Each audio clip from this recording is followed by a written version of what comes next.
Que pouvons-nous apprendre de la vie d'Adam? Adam est le premier homme de l'histoire. Genèse 1.27 BDS. Dieu créa les hommes de sorte qu'ils soient son image, oui, il les créa de sorte qu'ils soient à l'image de Dieu. Il les créa hommes et femmes. 1 Corinthiens 15.45 BDS. L'Écriture ne déclare-t-elle pas, le premier homme, Adam, devint un être vivant, doué de la vie naturelle. Le dernier Adam est devenu, lui, un être qui, animé par l'Esprit, communique la vie.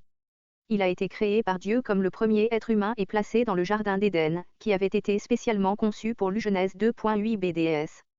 L'Éternel Dieu planta un jardin vers l'Orient, l'Éden, le pays des délices. Il y plaça l'homme qu'il avait façonné.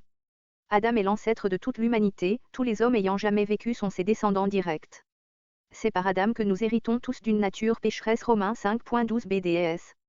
C'est pourquoi, de même que par un seul homme, le péché est entré dans le monde et par le péché, la mort, et ainsi la mort a atteint tous les hommes parce que tous ont péché. Dieu avait créé tout le reste de l'univers par sa parole, Genèse 1, mais le sixième jour, il a fait quelque chose de différent, il a pris de la poussière de la terre et a formé Adam, dont le nom est apparenté au terme hébreu Adama, qui signifie terre ou sol, puis il lui a inspiré son propre souffle dans les narines, et l'homme devint un être vivant, Genèse 2.7.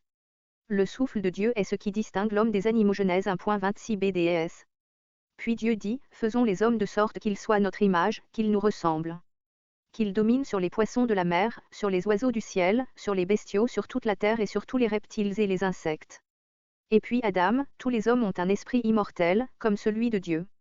Dieu a créé un être semblable à lui, capable de réfléchir, de raisonner, d'avoir des intuitions et de faire ses propres choix. La première femme, Ève, a été créée à partir d'une côte d'Adam. Genèse 2.21 BDS. Alors l'Éternel Dieu plongea l'homme dans un profond sommeil. Pendant que celui-ci dormait, il prit une de ses côtes et referma la chair à la place. Dieu les a placés dans le monde parfait qu'il avait créé et ne leur a imposé qu'une seule restriction, ils ne devaient pas manger du fruit de l'arbre de la connaissance du bien et du mal. Genèse 2.16 BDS.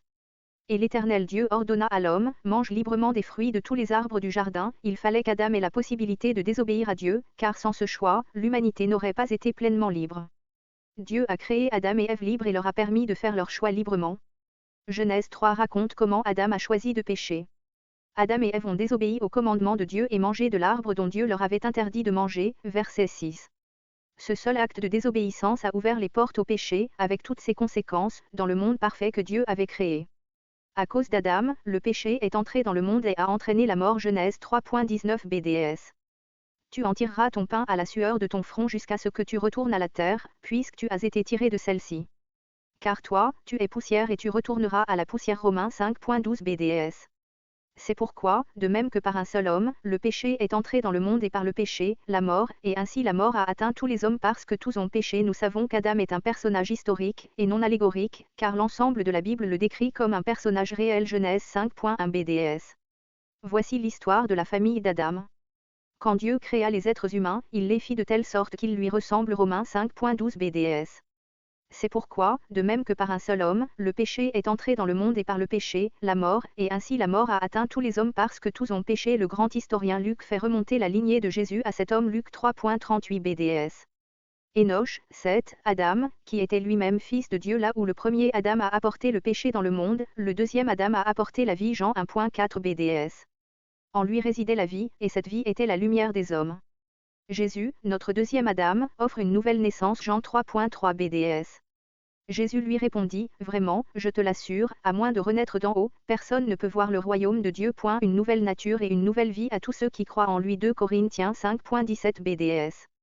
Ainsi, si quelqu'un est uni à Christ, il appartient à une nouvelle création, les choses anciennes sont passées, voici, les choses nouvelles sont venues. Jean 3.16 BDS. Oui, Dieu a tant aimé le monde qu'il a donné son Fils, son unique, pour que tous ceux qui placent leur confiance en lui échappent à la perdition et qu'il ait la vie éternelle. Adam nous a fait perdre le paradis et Jésus nous en rouvre les portes.